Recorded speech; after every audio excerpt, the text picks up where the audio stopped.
All Kicking right. off Georgia this week. Heck Speaking yeah. of Georgia, real quick, Brett. Yeah. Atlanta Falcons. Who's the quarterback? 5, 4, Like now or 3. just picked Right up? now. Who's Kirk the Cousins. Atlanta? Who? Kirk Cousins. Damn it. Yeah, you think you catch me in football? No, you fucking I figured you weren't paying attention because it was NFL. You want me to give you? I can give you one better. He signed a 4-year deal worth 130 mil. Yeah. I don't know. I mean, I know he's definitely got plenty of football left in him, but that's a pretty good contract. I think it's a little risky, but I think I'm not saying Kirk Cousins is a bad quarterback, but I think he's kind of seasoned, I guess the word you want to use. yeah, Like to I put think that like a much money. 2-year contract would have been more ideal. What was that? 2-year contract, I think Yeah. would have made more sense. But Yeah. But 4 years for that much money, he must have a lot more in the tank that we don't know about. well, he can drop dimes if they protect him. I'm sure he can, you know, he can put up some points. They've got some good playmakers on Well, that team. they got Kyle Pitts. They got Drake London. I know I can't think of the other wide receiver's name, but then you throw in Bijan, Bijan, the running back now. yeah, Yeah, they have some weapons, and they just offensively they couldn't get the ball moving last year. yeah, young quarterback and Yeah, new coaching and stuff like that. But man, definitely, I'm curious as to what's going to happen with Fields. I thought he was going to get traded somewhere today, and all the projected landing spots for him have been filled. right. Yeah, Yeah, I so don't I don't think they're know. gonna trade him. I don't know. Minnesota's on the market now. Well, let's start the show, then we go back into it. Hit it. Welcome to the Whitetail Advantage Podcast with your host, Brett Bovin. Thank you for tuning in and enjoy the show.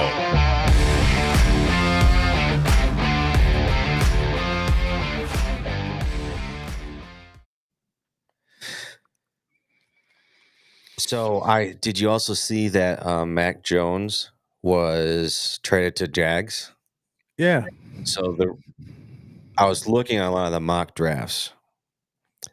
Bo Nix, my favorite quarterback, obviously in this draft. I think he's damn near close to being Justin Herbert, man, for my number one favorite quarterback out of Oregon. But the 3 landing spots that I've currently been seeing him go to: Broncos, Vikings, and Patriots. And then when I saw the Patriots traded Mac Jones away, I figured they are trying to move up to get Bo Nix. But and then I was looking at the Vikings, and I was like, why would they want to go get Bo Nix in the first round when they have what's his name there now? He used to be a Tennessee quarterback. Yeah. Tennessee. Is it Dobbs? Yeah, Dobbs. Yeah. Dobbs. And the Broncos, I don't know what the fuck they're gonna do, but if I see Bo Nix going anywhere, it's gonna be the Patriots. I mean, I don't know, man. It's crazy. Yeah. I don't know. It's Chicago picked up DeAndre Swift today. Yeah, I saw that. And then Kevin Byard, safety. I'm happy with that pick. But yeah, man, a lot of changes today. Oh yeah. Actually, I took a nap and then I woke up, had a bunch of notifications from ESPN. I know my phone. I was like, "Holy crap!" My phone was blowing up every 2 seconds. It seemed like. Yeah, exciting. Almost as exciting as our talk about Georgia tonight. Heck yeah! And real quick before we get in that, guess what I did over the weekend? You ordered your bow. I did order my bow. Nice. Did you go to that shop in Holland that you were thinking about? Yeah, I went up there and I was looking at the bows and I was like, oh, all right, here's the lift. Obviously, what I wanted to look at. And if I remember telling you, my buddy Braxton, he went to test the lift. He said he didn't like it because when you get closer to the back wall, kind of, it felt like you wanted to pull you forward, so you kind of had to continue pulling it back a little bit harder. I didn't know what he was talking about over text, so I went there. I kind of had that art in my mind, but I was trying to like not think about it to just enjoy the drawback. I felt what he was talking about. So, and don't get me wrong, Matthews tries their best to create a smooth cycle on your drawback. And don't get me wrong, it was very smooth, but as soon as it felt stiff, kind of pulling back. But like as soon as you got closer to that back wall and getting ready to set in, it felt like it wanted to kind of pull you in. And granted, it's new cams. The cams are kind of based on top of the limbs. So everything's new. So I don't know if it's that, because I'm not 100% sure, but I did feel what he was talking about when as soon as you got close to that back wall, it felt like you wanted to pull you forward and you kind of had to like really get into it. And then I tried the 33 and I didn't feel that as much, but I felt it a little bit. But when I felt on the 33 compared to the 29.5, it just felt more stable, I guess. I don't know why. I just know with the longer Because bow, it's you feel more yeah, stable. that's why. Yep. And Bigger platform, yeah, dude, more forgiving. that's the only drawback I felt about the lift. It's that drawback itself and the sinking into the back wall. But other than that, dude, that bow felt so light in my hand, and I felt like as soon as you locked in, you could sit there for freaking days and just hold it. Like it just like it just felt amazing after that point. So you went with the 33? Yeah, I ended up going with a 33, and Nice. and the reason people have been waiting till like July to get the bows is because they're getting like different colors, getting color strings. I went with a different brand of bow strings, and the guy that I was working with, he said that I would probably get the bow, the strings in next week, and then I'd come back in the end of next week, if not the week after, to get everything kind of like put together and measurements, all that stuff squared away. So I'm Well, heck looking yeah. forward to that. What color did you go with? I went with the earth color. That color was drawing my eye the entire time, and That like brownish tan color? yeah, I like that. because I was looking at the phase 4 colors, thinking they might just continue the same colors. I like that, like the not teal, that granite color. I really like that granite color. But then when they came out with the earth color, I was like, huh, I'm getting that color. That was amazing. Hoyt has a color comparable, and it's called bourbon. Oh, really? Yeah, it's like a brownish color. I went with the wilderness. I went with the green. That was one of like my top 3 choices, was that green amber color for Matthews, at least. That's what I did. And I got a 33 inch as well. Oh, nice. 33 inches right here, buddy. Woo-hoo. Yep. Well, like 29 just feels a little small for me. Yeah, and I liked the 29. It's just that was the only thing I didn't really like. But then when I tried that 33, I just felt more comfortable with it. And yeah. I mean, it's still fast, Oh, that 33, dude, that thing was. Yeah, that 29 would be faster, but if it don't feel as good, it ain't worth it. Exactly. And it's definitely, the bows 20 years ago were fast enough to kill a deer, so it's definitely fast enough. But yeah, I like speed. Don't get me wrong, but like I said this before, speed is great, but I love comfortability and smoothness and accuracy compared to the speed. for sure. And you're really not losing that much of a speed difference between the two.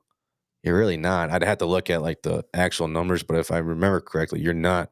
It's probably within like 5 feet per second. Yeah.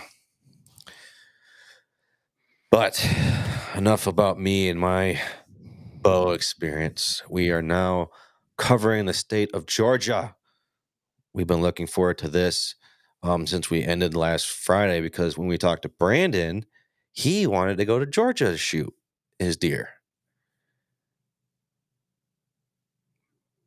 Okay, Dan wants to just sit there in silence, or he can't hear us. I thought you were saying something. No, you're good. So I'm looking forward to tonight's guest. Starting off the week strong. Jeremy, from Northeast Georgia Bloodline. Please, let's introduce him. I'll give him a round of applause.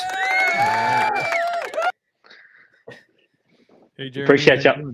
doing? Good. Appreciate y'all having me. Yeah, absolutely, man. We looking forward to learning about Georgia and your experiences hunting down in there. So real quick, for anybody who doesn't know you, could you give a quick little bio about you? You know, where you're from, how long you've been hunting, stuff like that. Yeah. Well, I live in Livonia, Georgia, which is right off of I-85, real close to South Carolina line. Live right here at Lake Hartwell, if you kind of know where the area that is. But I've been hunting probably since I was 10 or 11. My dad took me for a while, and then he kind of backed off, and I guess I just took it real strong and just went with it, and I haven't turned back since. And I'm 41 now, so Okay. So you've been hunting for a minute. oh yeah, sure That's have. cool. And you do you film your outings, right? Well, just recently. So since I started hunting, of course, back then, you'd watch your little VHS tapes and learn what you could, and doing that. And I've always wanted to video my hunts, but never made myself do it, because it's one of those deals where if you don't make yourself carry a camera and make yourself get the video, you just worry about the kill and don't really want to get it on video. And I'm still like that to some point. But just this year, I've got 2 kids. My son is 15 and my daughter's about to be 13. And so I guess, like Cuz Strickland says, if I want to be relevant in this day and age, I better get on that bandwagon of, the social media thing. So as a family, we've kind of started a little YouTube channel and really have enjoyed it. And so that's kind of where that went. But man, I wished I would have done this years ago, because the content that I could have had over the years is just crazy, How long have you been doing that now? Well, so I kind of a little bit started last turkey season, and didn't really do it strong enough to make a video, in my opinion. I've got some clips. My daughter killing her first turkey, and we have a youth weekend in Georgia. It opens a week before the adults can hunt, and so I took my daughter. She shot a bird opening morning, and then we jumped over to South Carolina, and my son, he shot one that afternoon. So we killed 2 turkeys in one day, which would have been a killer video. But I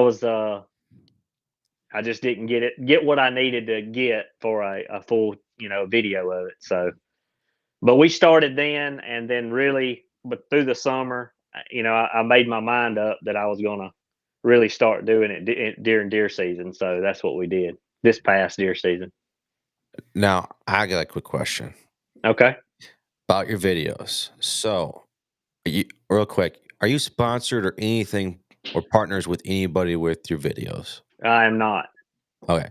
So, let's say, and I bring this up a lot, let's say a 200-inch deer comes up and you don't have the angle to get him on camera. Are you waiting to shoot? Or are you passing not to shoot it because you can't get him on camera? Or are you saying, you know what, heck with it, I'm still shooting this deer? Hell no, I'm shooting it. There we go. So no, I'm not that. No, it don't work like that. But what we can get, we get. And honestly, would I like the channel to go somewhere great? Yeah, it would be great. But one day down the road when I'm older and can't do it, it's cool to look back on this stuff. Yeah. Family can watch it and it's that's right there. Yep. So that's more or less what we're doing, is just for fun with the kids and the wife, and of course me. I carry it when I go by myself, but it's it's very aggravating, I will say that, but it's rewarding when you can make the video. Yeah. And it's definitely a good angle to work as a way of getting your kids involved in the That's right. outdoors, because That's right. the social media stuff is really, it like really appeals to the kids. And like they're more familiar with it than we are. And you know, if they happen to like that stuff and, you know, they're kind of on the fence about getting into the outdoors, it seems like a good way to get them in and to get them involved and to get them passionate about the stuff that you guys are doing. So Right. that's cool. I'm trying to get my boys into hunting. They're a little bit younger, but I just yeah. No time to start. That's a good time to start them for sure. Yep. This summer, I'm looking forward to it for sure. I just, you know, it seems like this camera is a little new to them, so they're a little bashful and shy in front of it. But hopefully one day they'll get over that and heck, take it over and do their thing, you know. Yeah. Fine by me. So do you guys between you all, is it kind of like a mixed up of like, all right, you're gonna do the editing and stuff like that, or you solely do everything with the editing and putting them out there online? As of right now, it's just me. But my son, we're actually about to take a trip to Alabama turkey hunting, and he's gonna video me. We both got a tag, so you know he'll get some video experience and hopefully video me kill one and me kill video him killing one. So, nice. But yeah, as far as the editing, I don't know if you've watched any of our videos, but it's not the best because I've really had no one to teach me. It's just sitting on the couch with a iPad trying to figure out this stuff. And but hopefully I've actually added some second angle stuff, and I bought some mics to go with the video, because some of my video was, you know, if you're in a stand and you're whispering and it's kind of hard to hear. So I added some mics to try to make that quality a little bit better for that. So yeah, and that's one thing. I don't know. I think it's maybe just me, but when I'm in a tree stand and let me take that back. When I'm watching YouTube videos and I hear people, they're whispering very softly, this like this, and I have to freaking turn the volume up because I can't hear a word they're freaking saying. To me, it's just. And this is nothing against you in any way. It's more just, I just think to myself, deer they hear as well as you and I can hear. They can only hear as far like a normal human being. So if I was to make a YouTube video like that, I'm not going to be whispering so softly that I can't hear myself whisper. That's right. Just speak on a soft toned voice. So that way people can at least understand what you're saying. That's my pet peeve. I don't know. Like I said, I get it. Yeah, I've seen it both ways. 100%. And that's why, you know, I catch myself whispering. You know, it's just, I guess I have it. But you want to be quiet, yeah. Yeah, but you're right. I don't really technically need to. But so adding this mic, to right here, even if I am whispering, we can still get a clear. You can tell what I'm saying. Right. Yeah. Yeah, because I've seen videos where people are whispering and the sound quality is right there, like spot on. Yeah. Like you can tell they're whispering, but you don't have to adjust your volume control. Yeah. And rewatching my videos that I posted, I'm the same way as you, Brad. I can't stand that. Have to cut the volume way up, you know. Yeah. So I'm like, we gotta do something about that, you know. So that I hope when I start posting again, hopefully soon, it'll be a lot better. Yeah. Well, I think it also comes with time on it is too. Like Dan and I started this show a couple years ago and we took a break off of it, and then we're coming back into it, and it's like every week or just every time you're doing a show, you're learning something more about how to become a better content creator, a better putting videos out there. So you're constantly learning. So it's not you're not gonna learn it all right away, but you're getting more pieces to the pie basically to That's right. create something beautiful. And it sounds like you are in the process now. You're getting more equipment there to help with your videos. So that's awesome to hear though, man. No doubt. So For sure. what do you do for your day job? I work in a machine shop. Okay. And I'm right here, local, about a 10-minute drive. Not too bad, but yeah, it's very demanding for my hunting lifestyle. But Yeah, I that's where I try, was getting with it. Yeah. yeah, I would rather be hunting, most definitely. But I make it work. You know, actually, what's cool about it, 90% of my spots that I hunt is, within just a few minutes of where I work or where I live. So I'm not driving a long ways to go hunt, like like an evening hunt after work, especially in bow season when it's still getting dark. What, 8 o'clock in the Yeah. afternoon? I get a few hours in the stand. Okay. Are And you are you more of a hunting? Yeah, public land, or you hunting private? All right, so 90% of my private I save for the family. So my son, my daughter, my wife. And down here it's legal to bait. I don't know about in Michigan, but uh, no? some believe that it's not good to do it, and some do it. Well, the way I look at it, I generally hunt public land, and I hunt, use my woodsmanship or whatever, and I go find some white oak acorns or whatever. That's my deal. I feel more rewarded if I kill something like that. Well, with my daughter being 13 and my wife, she's not out in the woods, so these private land spots, I'll run bait through the summer, get pictures of deer or whatever, and early bow season or whatever, we'll slip in there. Well, my motto in Georgia, if you can't bait on public, but if you're not baiting on private, your neighbor is, and that's where all your Mhm. deer are going to be. So it's just the way it is. I don't really like it, but if you're going to play the game, that's just how it's got Yeah. to happen. So Yep. Yeah. And I feel the same way. Like I only hunt private though. Only because I have the access to it. right, I personally don't like to bait only because I like to look at it as my wit versus their wit. How can I that's right. outsmart them on their own playing field? If I need, we can't bait. If I wish we could, I think that law is a stupid law because deer are constantly sharing spit, and they're so putting bait out there. I really want to learn more of why they feel like it's something bad.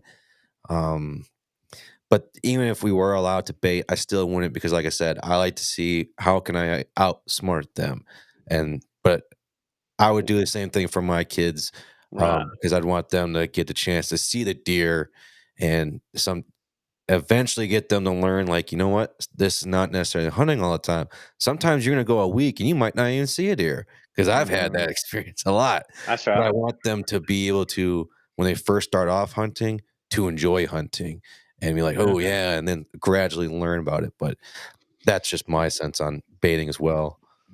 Well, to add to what I was saying, um, with the wife and the daughter, they're not quite as mobile as I am as far as taking off with a stand on my back, finding acorns or a crossing or whatever, and climbing a tree and hunting. So I kind of have to bring the deer to us per Mhm. se, and so that's just kind of the way it works down here. And I'm sure if you could bait, it would be the same, but my son, he's getting to the age to where he's got a climber in his own bow. So we'll pull up to some public land, and of course I usually prior scout what we're going to do, and I'll send him to a spot, and then I'll go to a spot. And so I'm kind of teaching him how we should do it. Yeah. Yeah, Now, pretty sure in Michigan we can feed them, but you can't hunt a bait pile. Right. So like people have corn feeders and stuff here in the state, and like during the off season, you can put a mineral rock out and throw a trail camera up. But like during hunting season, if you're sitting on a corn pile, then you're subject to getting hit by DNR. Right. But right. yeah, it's weird. Any store you go to on the way out, there's there's mineral licks for the deer, and there's corn for the deer. And it's a non-bait state, so weird. it's weird. Yeah, that's right. It's one of those. There's definitely a gray area here. And I think it's what they're thinking is what CWD or the EHD is has been pretty bad. EHD. Yeah. Yeah. In Southwest Michigan in the past, it's been here for sure. Well, and we haven't, luckily, and I hope it never happens. Georgia's not been hit too bad. There's been a few cases, but nothing extreme like the Midwest or Northeast or. Yeah. I remember hearing reports back in high school. Now, don't quote me on the numbers, but I'm just going off of what I feel like I remember hearing. People are waking up to like 20 dead deer in their backyard back in like 2011 because of how bad it got. Right. Now, and I think that's what's caused the baiting to kind of get nixed. But yeah, that's I think kind of what happened because of that. So when you're hunting on public, what are you scouting for? Like, do you use any online hunting apps like Onyx, Spot Forge? Yeah, I use Onyx. So what are you looking for online and as well when you're out there in the field to be like, you know what, this is gonna be a spot, or it's like I need to check this place out? Well, if I can be super honest, usually if it's a big, huge tract, I generally don't hunt. So we have a WMA, which is a wildlife management area, within 30 minutes of me. And I have killed a really good deer off of it with a bow. And using that as an example, what I was looking for then was, so like if you can find some real heavy cover and then some feed trees close to that, like any kind of oaks, generally my luck or my success only comes when the acorns start falling, and I hunt over white oaks, and if you can find a white oak kind of away from the other white oaks, like closer to the thicket, they're going to hit it first. So like if you're trying to catch a deer in the daylight, that's the one you want to hit. But as far as looking on the map, that heavy cover is where they're going to be, water and food. And there's a filter on Onyx you can cut on to kind of give you an idea of where the oaks are versus the cover and stuff like that. I use that some, but man, I'll take what I learned map scouting on my phone, and then I'll go out and look at it. And I get a lot done during turkey season. I'm not just turkey hunting. If I'm out there during turkey season, I'm looking. And actually, that's how I found that spot that I killed that deer on. I was turkey hunting there, and I'm like, man, this is good stuff right here. I mean, it was kind of a ditch that it was a creek bottom and a ditch that run up in a pine thicket. And right at the head of that ditch was this big old white oak. And I said, I need to be back here when they start falling. And that's what I did. And did you actually hunt from that white oak, or did you just get close to it? Within bow range of it. Yeah. And honestly, trying to figure out where the deer are, you don't want to climb and them come under you to get to the white oak. I try to sort of maybe put a camera on it and determine where they're coming from. And then I'll climb on the other side, so they don't have to come through me to get to it. Because in Georgia, no matter what way the wind says, it's blowing every direction. It seems like it pisses me off sometimes. You get off work and you pick a spot on Onyx. Well, and when I say I pick a spot on Onyx, I've already looked at it, but I drop a pin So I got, let's say, 10 different places. So I start looking at the wind. Okay, which way's the wind blowing? Which spot do I need to hit? And you think you got everything right, and it's 1 minute and hitting you in the back of the head, the next minute's in your face, and so it's hard to hunt the wind, but I try. Oh man, when you're looking at when it's closer to the thicket now, is that kind of like when they're falling, like when you consider quote unquote the October lull? No, this would be late September.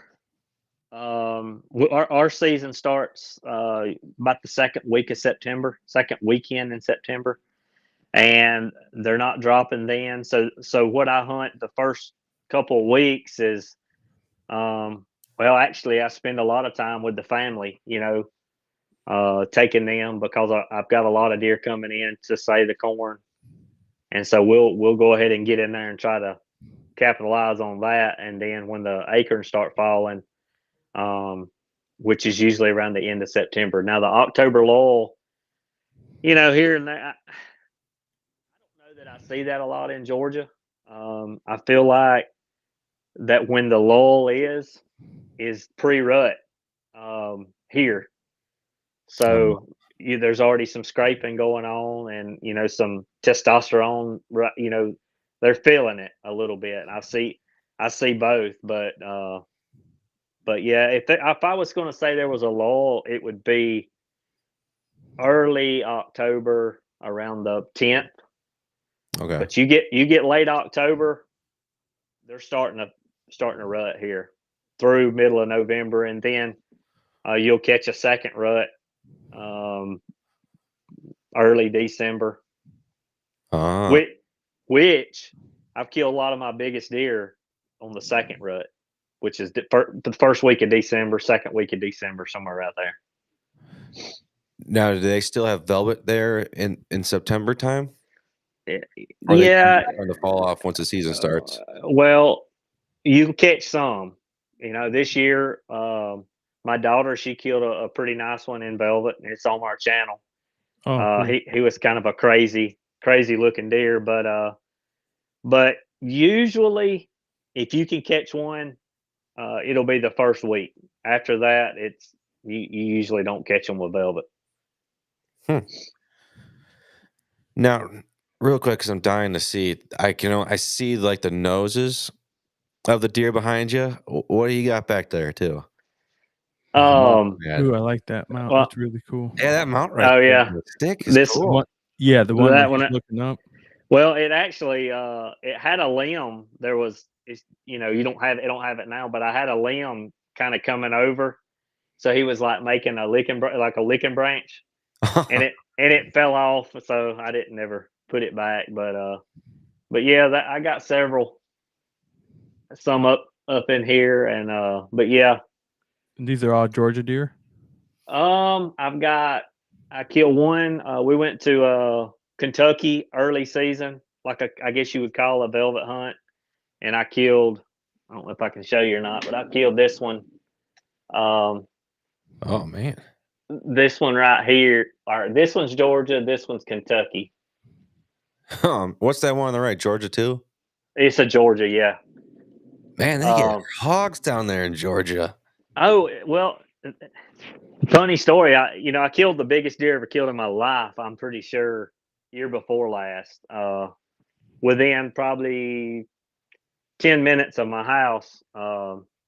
It's actually my profile picture on my Facebook. I don't know if you saw that. Oh yeah. I was going to ask. Yeah. Yeah. I can give you the rundown on him. Yeah, go right ahead. Tell us that story. So this property was a good buddy of mine. His boss owned this property. It was, I don't know, 15 acres, very small little tract of land. And my buddy, and honestly, I still to this day don't know why he did it, because he's a good guy. Let's just say that. So he gets this deer on camera, and he calls me. He's like, "Man, we got to kill this deer." And I'm like, "Are you like asking me if I want to help you kill this deer?" And he was like, "Yeah, man, we got it. I'd rather us killing one of us than somebody else." So we get over there and we put cameras all over this place, just trying to figure out where he's coming from, because he's not staying on this 15 acres. And so my buddy ends up tagging out middle of November. This deer, I still got a tag, and this deer is showing up literally every 4 days on camera, but still in the dark. He would never daylight. And so December, I killed the deer on December 9th. Kind of hint why I said the second rut always seems like the bigger deer get on their feet. But the deer showed up Thursday night 4 times on this 15 acres. It was like he had a doe, and they were doing circles in front of my camera. So when I woke up Friday morning before work, I saw that. I thought something has changed. This deer has got a doe like pinned down somewhere. So I go straight over there, get in the stand. It's pouring the rain, and I had to get to work sometime early morning. So I hunt for like 2 hours, and I climb out of the stand, go to work, and I decide I'm going to go back that afternoon. So I get off work and I just go straight there, get in the stand, and within 15 minutes he comes out and I shoot him. Oh, your bow? wow. Yep. You shot him with And, your bow? No, I wished. But here's the deal. Biggest deer of my life. I wasn't, I didn't want to take that chance. It was rifle season then, so I was like, if I can kill him, I don't care how I kill him. But with a bow, it would have been awesome. But Yeah. the way he was walking, I didn't give him a chance to get within bow range because, of course, I had a rifle. But I think he would have come 20 yards from me if I would have let him come. Because he was headed. I had a camera to my right, and he was coming across the field, headed he was going to walk in front of that camera, and he would have come 20 yards from me. But You have that? Do you have that hunt on film? No, that's why I wished I could have had a lot of discipline back then to do that, But he ended up scoring 164 for Georgia. Dang. No. Yep.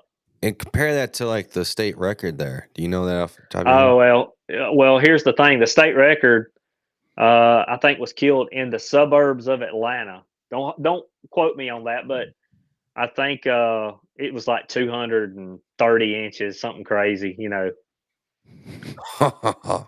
Yeah. Yeah, I've seen some of those. Looking that up real quick. Urban hunting. Yeah. I've seen some of there's some dude from Atlanta who does a bunch of those urban hunts, and he's always killing huge bucks. Oh man, well, I think for years nobody hunted them deer, and they just got big, eating shrubs and no pressure. And I think the YouTube channel that hunt, you can watch that hunt in Atlanta is called Seek One. I don't know if you've ever heard of them guys. Yeah, Seek One is the one who I was thinking of. Yeah. Oh yeah. So for sure. Oh, is he the one who has the state record? Well, there again, I'm not 100% sure, but I know Jay Maxwell, which is 4610 Productions. He's got a YouTube channel. He was with Seek One, but he shot this bow. It was actually a bow deer, of course, in Atlanta, but it was 200 and close to 220, 230, something like that. It was crazy looking deer. I just looked it up on this Georgia Deer Records website, and it shows score 249 and 5/8 back in 1998. Billy Joe Paget in county of Telfair. Telefaro, yeah. Telfair. He did it by gun. Yeah. Now that may be the state record. You can look for the state bow record, and it may be that Jay Maxwell guy. I see one. It ranks third because the first one's a gun, the second one's a gun, and the number 3, which I'm assuming would be the number 1 for bow, is Benny Overholt. 236 and 1/8 back in 2021. McCon? Macon County? Macon County. Macon County. Yeah. Yep. You did Yep. by Bo. Yeah, see, Georgia's kind of one of those sleeper states. There's a lot of big ones, No kidding. Gee, I'm just looking at all these other ones that are 234. It comes into fourth. Number 5 is 231. Number 6, 223. Damn. Number 7th ranking is 191. Oh, yeah. It's Yeah. just insane. Well, see, what sucked about the deer I killed is it was Hart County, and it gross scored 164 and netted 154. Well, the guy took it to have it officially scored. He scored it as a non-typical because it had a lot of kickers and stuff.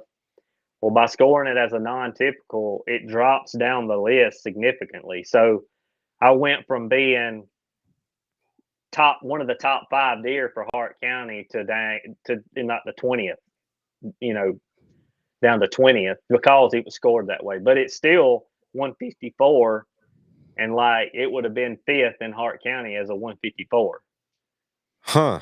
But it bumped me down because of the way it was scored. Because of being a non-typical, because of all those kickers. Oh, because of reductions then, right?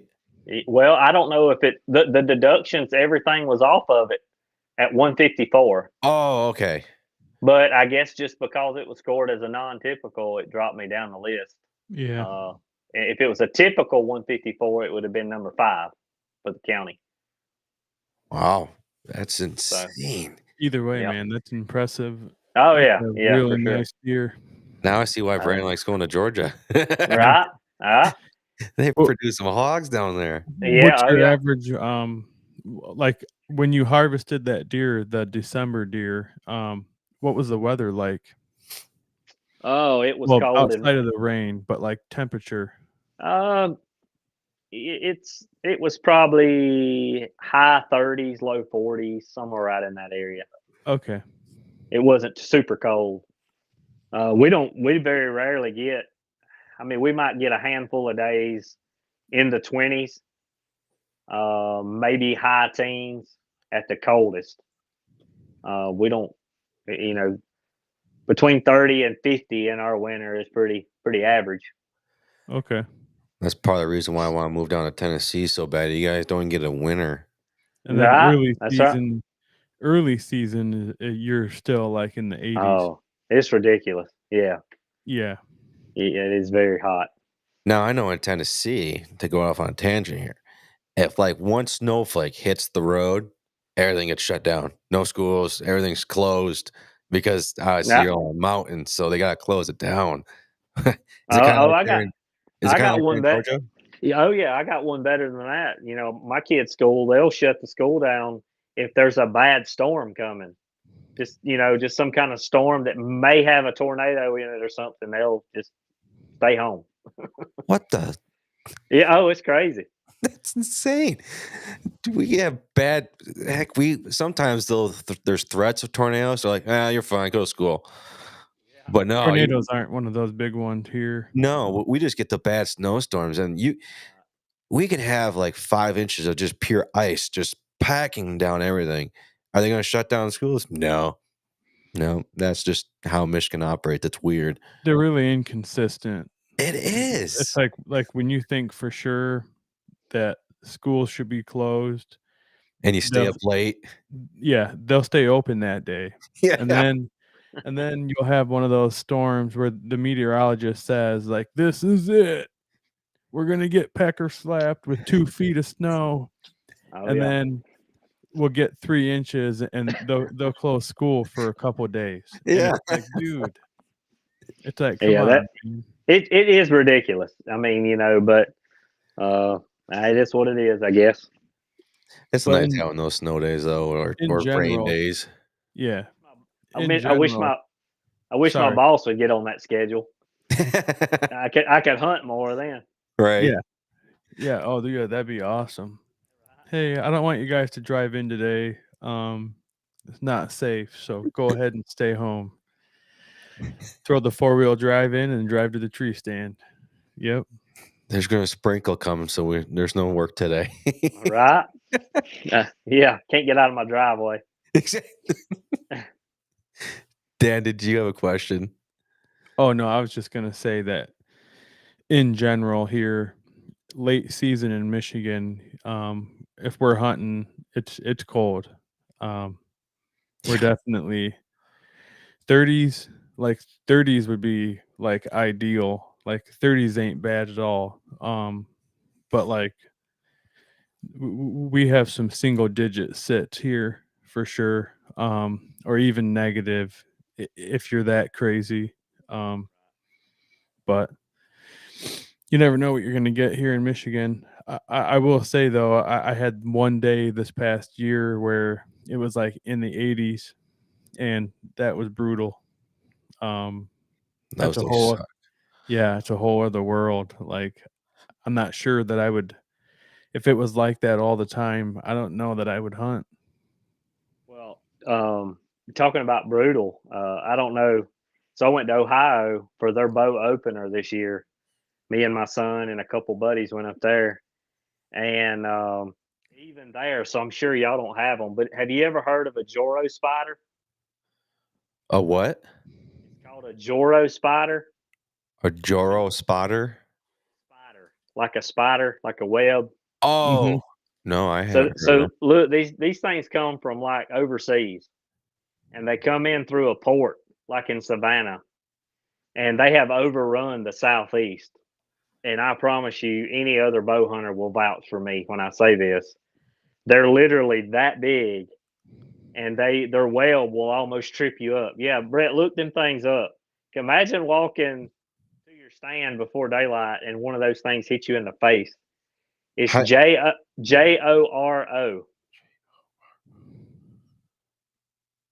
Crazy. What? Yeah, it's like you'd see in a movie. Yeah, it is unreal. And they're everywhere. So other than you got to deal with the mosquitoes, and then walking to your stand with those big old jokers wrapping around your face, and then coming out in the dark, man, that adds another level of danger to your hunt. Oh yeah. I'm gonna pull this up to try and. This is something that you would see in like horror movies. That these spiders look freaking crazy. Okay. See if I can share the screen here, because these things just, yeah. Do we have those in Michigan? See, they don't have them in Ohio. So that's why I was thinking, yeah, there they are. No, those. And you said they're coming into the port into Savannah? Well, yeah, through a port, like maybe Savannah or somewhere, but I know they've made it up to me, which I'm in Northeast Georgia, but it's pretty bad, and they grow. Seems like at a rapid rate, because when you go out in July, putting cameras out, they're kind of small, but by bow season, they that big. And you gotta worry about: are they poisonous? Are they? They're harmless, but I don't care. Yeah, I don't care. Those things look like freaking dinosaurs in a way. Yeah. Oh yeah. Oh man, no. Yeah. I'm not messing with those things, man.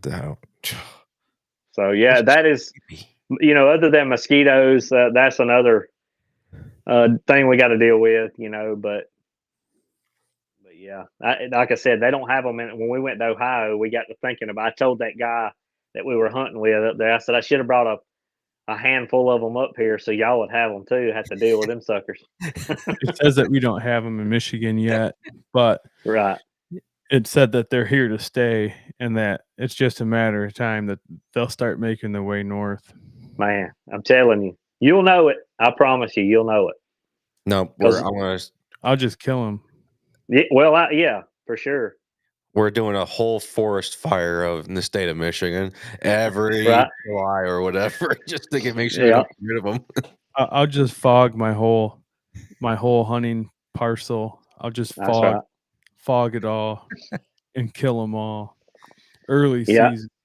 I have to add a spider stick to my arsenal when I go to my stand, so I can get through them all. Right. Now, do you have any like down there in Georgia, like weird hunting laws or anything like you can't do this down there? If we were to come down there and hunt in Georgia, what are some like maybe hunting laws that we would need to like pay attention to? Well, we have I don't know what a non-resident would have, but we have a 10 doe, 2 buck limit. And as far as a law, of course, you have to wear orange during rifle season and muzzleloader, which is muzzleloader is a week-long deal between bow and rifle. Other than that, I don't have any. It's pretty easy state if I had to guess. There's nothing special. There's not a physical tag that you put on a deer. You download the app, and it's I guess you could kind of say it's an honor system in a lot of ways, because when you kill a buck, you have to enter it in on your app, and you send it in, and then they'll send you back a confirmation number, to where a lot of taxidermists and deer processors have to have that number to take your deer. Yeah, we just implemented that. I want to say a couple years ago, where you would enter in that you got a deer, and they would give you back some type of confirmation number, and then I think it started with like an H. I don't know if it changes every year or whatever, but Right. it starts with something that you had to give now to your the meat processing place and the taxidermist, and That's right. it rubbed a lot of hunters wrong, because it felt like, really, we have to now go this extra step when. I like it. And I'm not saying it's Yeah. wrong or bad or anything. It just, like I said, it was rubbing a lot of hunters bad, because they also asked like, how many acorns did you see? And you had to fill like this Right. giant survey because you got a deer. And it's like, and I was hearing a lot of people that were hunting. It's like, I don't even know if I want to hunt, because I have to do all these extra steps when I process my deer. And Right. but I think some of the stuff kind of phased out and stuff. But yeah, that's one thing that kind of changed here, because I think a lot of states are now going in the direction that Georgia has now with that. But Yeah. we also have a physical tag too, though. Right. Yeah. Yeah. Yeah, with Georgia, man, to be super honest, there's so many deer in a lot of areas that it's almost like that they really don't care. I don't want you to take that the wrong way, but it's like, I can go to the stand and see 6 or 8 deer every time I go. And, like they're talking about now, I saw online where they want to take away 1 buck. So you get 1 buck and 14 does. Well, that Damn. makes no sense to me, because, you take a doe out, that's taking at least 1 or 2 more, because, a lot of times they'll have twins. So I'm not a big doe shooter. We do kill a few to put in the freezer. And I don't want to categorize myself as a trophy hunter, because, I shoot good deer, if they come by me, but, we're out there to have fun. But the 10 does, 14 does, whatever it is way too many in my opinion. And eventually it'll probably bite us. Mm-hmm. Yeah. If people are filling those all. And most hunters are not. Yeah. I feel like if you're hitting that quota every year, then yeah, it's probably going to have a negative impact eventually. No Now, kidding. you do have places. Let's just use Atlanta as a example. Man, if you don't go and kill some does, you're gonna be overrun. Yeah. And I'm sure some of these farms around that have big crops and stuff like that. But kind of where I hunt, just the hardwoods and just the normal stuff. You kill too many, they'll be gone. Yeah. And that's one thing Michigan has. What was it, Dan? We were talking about this on another episode of how our doe numbers have just kind of like steadily increased. And now I think it's like middle of December, you can buy X amount of doe tags, or you can buy like, I think it was like 10 to 12 doe tags in the middle of December, because they're trying to reduce the doe population. Right. Yep. That's right.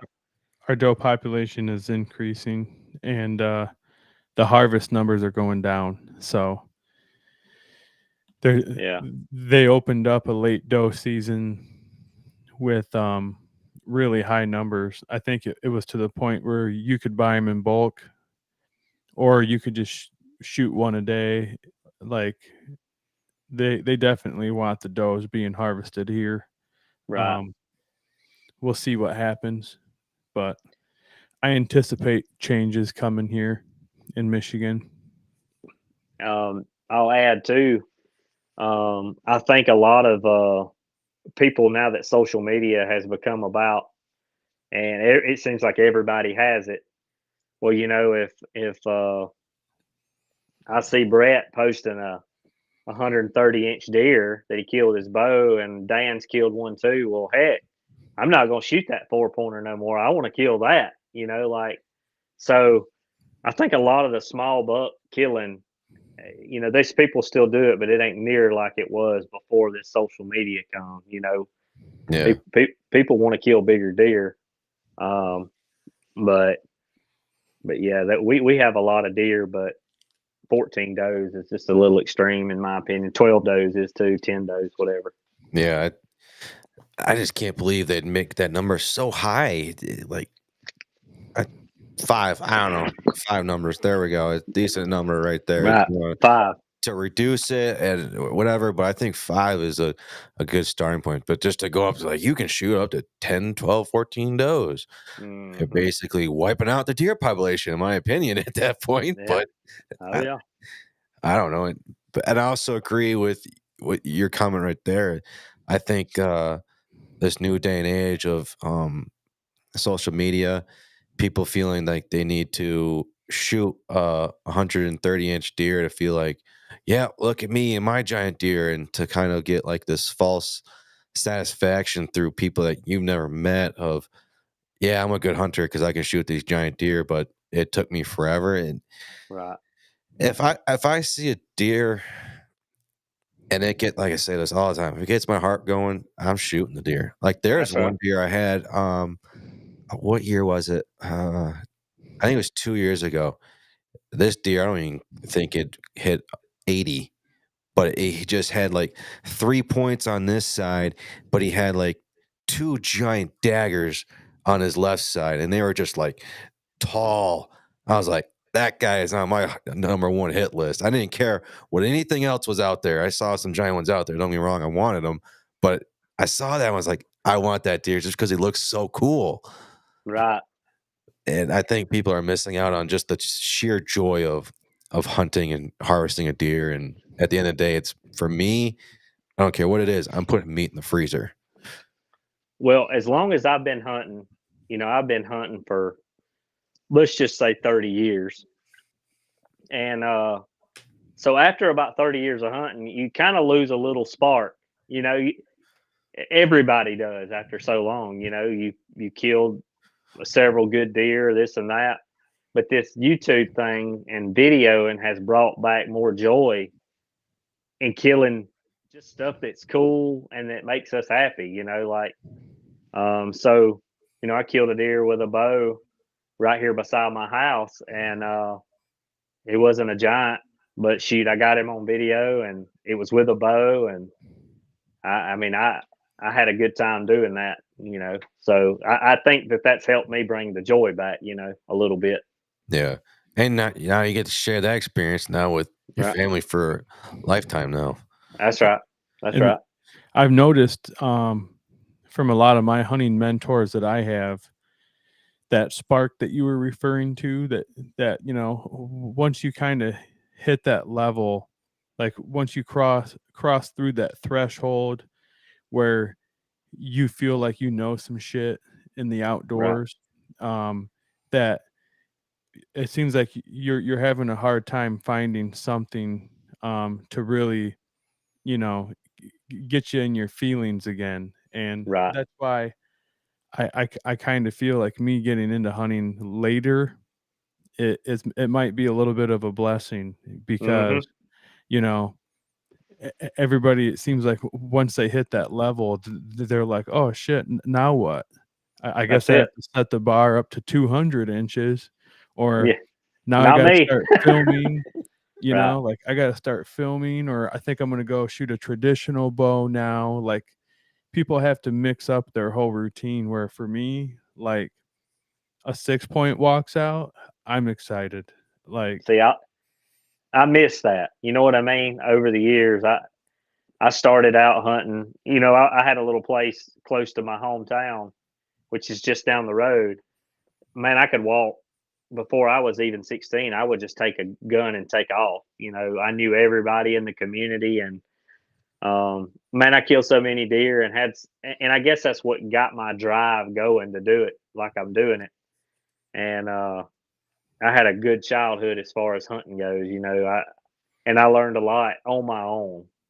Like I said, my dad took me a few times, and he kind of fell off and didn't want to go anymore. But I'd already had that fire lit, so I'm going hell or high water, you know, kind of deal. yeah. Well, Jeremy, we're getting towards the end of the show here. What was there a topic we didn't cover tonight, or a story you didn't share that you'd love to share or talk about before we close out the night? Well, I was going to say that if you're ever interested, anybody that's watching the show or whatever, if you're interested in Georgia, there's so many places that you can go. Pretty much every public land in Georgia is open for bow season. Even the better WMAs that you have to get drawn to rifle hunt and stuff like that. All of them you can go and bow hunt anytime during bow season. No draws or nothing. And you know, there's a lot of opportunity to like your buddy said he wanted to come hunt Georgia. Man, it's one of those deals where there's so many places you could go. It would be a good opportunity for somebody to come to Georgia and hunt. It's over the counter state for tags. It is. It is. You happen to know what a non-resident archery tag goes for? Well, not 100%, but it's probably between $300 and $400 for a non-resident. And the reason I say that is I got a friend that lives in South Carolina, which is right across the line from me, that has a club, like a hunting club deal. And I think he says it's somewhere between $300 and $400 for the season. Oh. And the good thing about that is it goes from year to year. So let's just say you bought your tag the end of September. You can come back and hunt the 1st of September on that same tag the next year. Oh, wow. So it's from year to date to year to date. That's pretty cool. You don't hear. I don't think you hear a lot of states that give that opportunity on tag. I like that. Yeah. So you don't have to feel rushed. I mean, you're spending that much money, you kind of feel like you're rushed. Like, oh man, make sure I get a deer so I don't just waste $300 to $400. But it's cool that you can kind of come back and try and fill that tag. Yep. Oh, but man. yeah, there's a lot of, you know, I do a lot of hunting from a boat, and some of my best hunting's done from a boat. I'm not going to give too many secrets away, but yeah, if you had a boat, you can access a lot of places that a lot of people can't. Yeah. But like shooting right from the boat at deer? No. Traveling. Using the boat to access property that a lot of people can't. Just making sure we were on the same page. Yeah. Going with it. I just like, okay. Hey, you know, we're from the South. I'm sure that's been done. You know. Right. Oh yeah, everything has been done in the South. Yeah, that's right. Well, Dan, do you have any final questions for Dan before we let him go for the night? Not really. Just wanted to thank you again, Jeremy, for coming on here and chatting with us. Oh yeah. Yeah. Thank you for the info and encouragement for people to come down to your neck of the woods. Oh yeah. It definitely sounds like a reasonable state. Something I know I've been wanting to do an out-of-state trip to hunt. So Georgia definitely sounds like a good state to hit up. Yeah. If y'all are ever in if you're ever in the area, you got my contact. Well, if I can help you, I'll be glad to. Oh yeah, if we ever come down there, we're definitely going to get a hold of you, and we're going to ask for your insight and see if you could point us in the right direction. I can do it. Well, cool, man. Well, Jeremy, thanks for taking the time to come and talk with us about hunting down there in Georgia. We really appreciate it.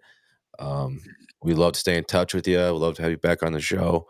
But yeah, just again, thanks for taking the time to come out and talk with us, man. We really appreciate it.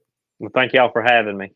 Yeah, absolutely, man. Have a good turkey season. All right. Yeah. Y'all too, man.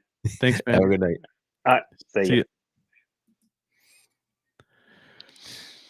Man. You were losing a little bit of service there a little second. Oh, I was? Yeah, I like you can on the guest right here, you can see yourself like on the green bars, like you'd see a cell phone, and you were kind of like in the oranges, like 2 bars. That's weird. No, you're good. I was just pointing it out, but yeah, Jeremy, man, man, that tickles back in my throat. Sorry about that. Hey, talk about a man that knows you can just feel he's got more knowledge in there that we could not, like we could take more than just an hour to try and decipher because we've been hunting for so long down there in Georgia. Yeah. The thing that I find cool about him is that he doesn't do a whole lot of hunting out of state. And it seems like a lot of the guys that we talk to on here, that it's pretty normal for them to travel, and it seems like he's been enjoying and staying put for the most part in Georgia, which I think is probably a good indicator that it's quality hunting there. Well, looking at the deer, I mean, for the listener at home, if you could see the deer that he's had on his wall, that he has on his wall, those were just freaking giants, man. And I wouldn't think that they would be down there in Georgia like that, but those are just like, they weren't just big, they were massive. Like they had mass to the antlers to them as well. Oh, I'd be perfectly content harvesting any of those deer. Oh yeah, I mean those are beautiful deer. Don't get me wrong, man. Come out of Georgia like that, and we were listing off the numbers right there, the records that they've had. That's insane. Yeah, it's not like a fluke where there's been one freak of nature harvested out there. It looks like throughout the years there's been a lot of quality deers, and it seems like a lot of them have been in the last 10 years. Yeah, so, it's like basically you shoot one, all right, someone's gonna be shooting the next one next week, basically. And that's what's crazy with how their tags are set up, to where you can take so many freaking does, but it seems on paper that there's more and more big deer that are being harvested each year. So yeah, it's weird. You would think it'd be the other way around with that many doe tags being available. right. I know we just ended it, part of it, but I thought it was cool though how you can, if you buy a tag there late, so like you said, at the end of September, you can come back next year and finish out that before you had to buy a new tag. I feel like the way to do it would to go down there and hunt like maybe the rut this year, like middle of the rut, towards the end of the rut, go down for like a week or two, and then come back the following year and hunt the pre-rut, or hunt like the opener. Oh yeah, all on that same tag, Right. So essentially get 2 seasons and 2 worthwhile, periods of the season for that one price. I feel like that's pretty cool. It That would is be a cool. way to get some, longevity out of that tag.